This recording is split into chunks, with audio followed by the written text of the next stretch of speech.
Hello my dear students, ಹೇಗಿದ್ದೀರಾ ಎಲ್ಲರೂ? Welcome to Pallavi tutorials. ಮಕ್ಕಳೇ, ಎಲ್ಲರೂ ಕೂಡ ಲಾಸ್ಟ್ ಎಕ್ಸಾಮ್ ಹೇಗೆ ಬರೆದ್ರಿ? ಚೆನ್ನಾಗಿ ಬರ್ತಿದ್ದೀರಿ ಅಂತ ಅಂದ್ಕೊಂಡಿದ್ದೀನಿ. ನೆಕ್ಸ್ಟು ಎಕ್ಸಾಮ್ ಮುಗಿದಿದೆ, ಆರಾಮಾಗಿರಿ, ಕೂಲಾಗಿರಿ. ರಿಸಲ್ಟ್ ಹೇಗೆ ಬರುತ್ತೋ, ಎಷ್ಟು ಮಾರ್ಕ್ಸ್ ಬರುತ್ತೋ ಅನ್ನೋ ಟೆನ್ಷನ್ಗೆ ರಿಸಲ್ಟ್ ಬರೋವರೆಗೂ ಕೂಡ ನಿಮ್ಮಲ್ಲಿರುವಂತಹ ಅಮೂಲ್ಯವಾದ ಸಮಯವನ್ನು ಹಾಳು ಮಾಡ್ಕೋಬೇಡಿ. ಫ್ಯಾಮಿಲಿ ಜೊತೆಗೆ, ಫ್ರೆಂಡ್ಸ್ ಜೊತೆಗೆ ಆರಾಮಾಗಿರಿ. ರಿಸಲ್ಟು ಆದರೂ ಪಾಡಿಗದು ಬರುತ್ತೆ. ರಿಸಲ್ಟ್ ಬಂದಾಗ ಚೆನ್ನಾಗೇ ಬರುತ್ತೆ, ಟೆನ್ಷನ್ ಮಾಡ್ಕೋಬೇಡಿ. ಎಲ್ರಿಗೂ ಕೂಡ ರಿಸಲ್ಟಿಗೆ ಆಲ್ ದ ಬೆಸ್ಟನ್ನು ಹೇಳ್ತಾ, ಈ ಒಂದು ಕೊನೆ ಪೇಪರು ಈ ವರ್ಷಕ್ಕೆ ಸಂಬಂಧಪಟ್ಟಾಗೆ ಸಮಾಜಶಾಸ್ತ್ರದ ಏನು ಎಕ್ಸಾಮನ್ನು ಇವತ್ತು ಬರೆದು ಬಂದಿದ್ದೀರಿ, ಅದರಲ್ಲಿರುವಂತಹ ಪ್ರಶ್ನೆಗಳೇನು, ಅದಕ್ಕೆ ಉತ್ತರಗಳೇನು ಅನ್ನೋದನ್ನು ಹೇಳ್ತಾ ಇದ್ದೀನಿ. ಸರಿಯಾಗಿ ಉತ್ತರವನ್ನು ಬರೆದಿದ್ದೀರಾ ಅನ್ನೋದನ್ನು ಒಂದು ಸಲ ಚೆಕ್ ಮಾಡ್ಕೊಳ್ಳಿ. ಹಿಂದೂ ಪದವನ್ನು ಮೊದಲು ಬಳಸಿದವರು ಯಾರು? ಅರಬ್ಬರು.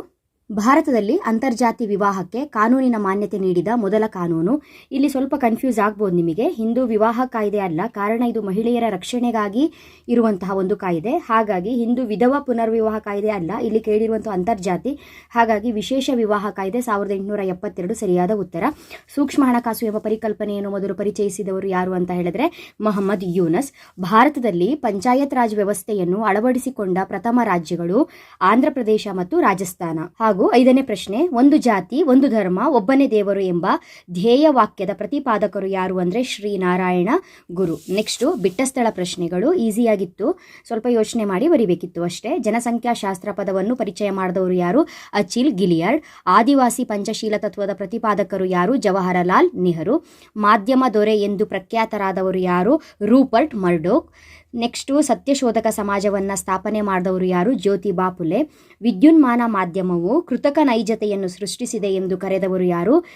Gene Baudrillard. ಇದನ್ನು ನಾನು ನಿನ್ನೆ ಹೇಳಿದ್ದೆ, ಇದು ಇಂಪಾರ್ಟೆಂಟು, ನೋಡ್ಕೊಳ್ಳಿ ಅಂತ, ಕೃತಕ ನೈಜತೆ ಕಾನ್ಸೆಪ್ಟು. ನೆಕ್ಸ್ಟು ಹೊಂದಿಸಿ ಬರೆಯಿರಿ. ಇಲ್ಲಿ ಥಿಯೋಸಾಫಿಕಲ್ ಸೊಸೈಟಿಯನ್ನು ಕೊಟ್ಟಿದ್ದಾರೆ, Annie Besant. Young India, Mahatma Gandhiji. ಕೂಲಿಗಾಗಿ ಕಾಳು ಯೋಜನೆ 1977.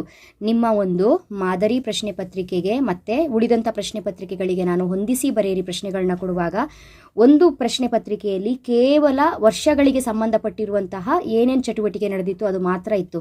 ಅದರಲ್ಲೇ ಇದು ಎರಡೂ ಕೂಡ ಇತ್ತು. ಕೂಲಿಗಾಗಿ ಕಾಳು ಯೋಜನೆ 1977, WTO ಧ್ವಂಸ 2001 ಅದರಲ್ಲೇ ಇತ್ತು. ನೆಕ್ಸ್ಟು ಕಾಣದ ಕೈ, Adam Smith. Theosophical society, Annie Besant. Young India, Mahatma Gandhiji. ಕೂಲಿಗಾಗಿ ಕಾಳು ಯೋಜನೆ 1977, ಕಾಣದ ಕೈ ಆಡಮ್ ಸ್ಮಿತ್, WTO ಧ್ವಂಸ 2001. ಸರಿಯಾದ ಉತ್ತರ ಇದೆ. ನೆಕ್ಸ್ಟು ಭಾರತದ ಪ್ರಾಚೀನ ಹೆಸರುಗಳಲ್ಲಿ ಯಾವುದಾದ್ರೂ ಒಂದನ್ನು ಬರೆಯಿರಿ. ಭರತಖಂಡ, ಭರತವರ್ಷ, ಜಂಬೂದ್ವೀಪ, ಯಾವ್ದು ಬರೆದಿದ್ರು ಕೂಡ ಸರಿಯಾಗಿರುತ್ತೆ.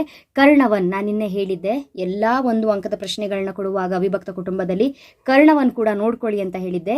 ಕರ್ಣವನ್ ಅಂತ ಹೇಳಿದ್ರೆ ಕೇರಳದ ತರವಾಡುವಿನ ಯಜಮಾನಿಯ ಹಿರಿಯ ಸಹೋದರ. ಲಿಂಗ ತಾರತಮ್ಯ ಎಂದರೇನು? ಲಿಂಗವನ್ನಾಧರಿಸಿದಂತಹ ತಾರತಮ್ಯವೇ ಲಿಂಗ ತಾರತಮ್ಯ. ನಬಾರ್ಡ್ ವಿಸ್ತರಿಸಿ.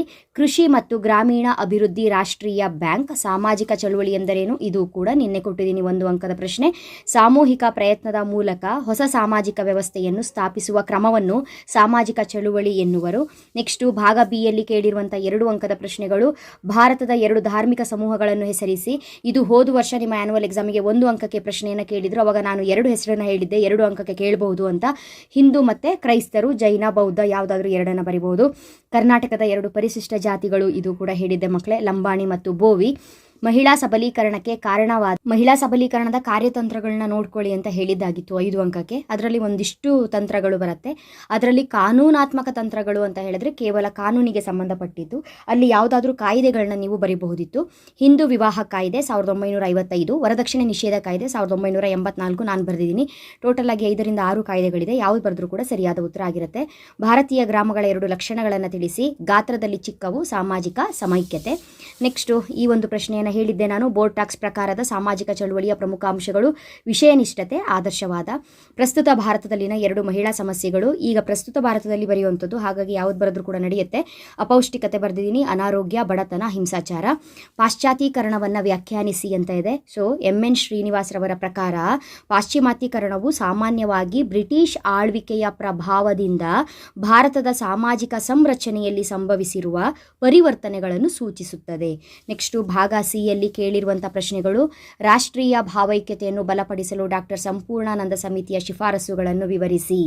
ಅವಿಭಕ್ತ ಕುಟುಂಬದ 5 ಅನುಕೂಲ ಅನಾನುಕೂಲ ಎಲ್ಲವನ್ನು ಇಂಪಾರ್ಟೆಂಟ್ ಓದ್ಕೊಂಡಾಗಿರುತ್ತೆ. ನರಸಿಂಗನ್ರವರ ಪಿತೃಪ್ರಧಾನ ಅವಿಭಕ್ತ ಕುಟುಂಬದ ಬಗ್ಗೆ ಟಿಪ್ಪಣಿ ಬರೆಯಿರಿ. ಖಂಡಿತವಾಗ್ಲೂ ಬರೆದಿರ್ತೀರಿ ಅಂತ ಭಾವಿಸಿದ್ದೀನಿ. ಕಾರಣ ಈ ಒಂದು ಅಧ್ಯಾಯದಲ್ಲಿ 2 ಪ್ರಶ್ನೆ ಬರುತ್ತೆ ಅಂತ ನಾನು ಹೇಳಿದ್ದೆ ನಿಮಗೆ. ಕೃಷಿ ಸಂದಿಗ್ಧತೆಯನ್ನು ಅಧ್ಯಯನ ಮಾಡಲು ಕರ್ನಾಟಕ ಸರ್ಕಾರ ನೇಮಿಸಿದ 2 ಸಮಿತಿಯ ವರದಿಗಳನ್ನು ಚರ್ಚಿಸಿ.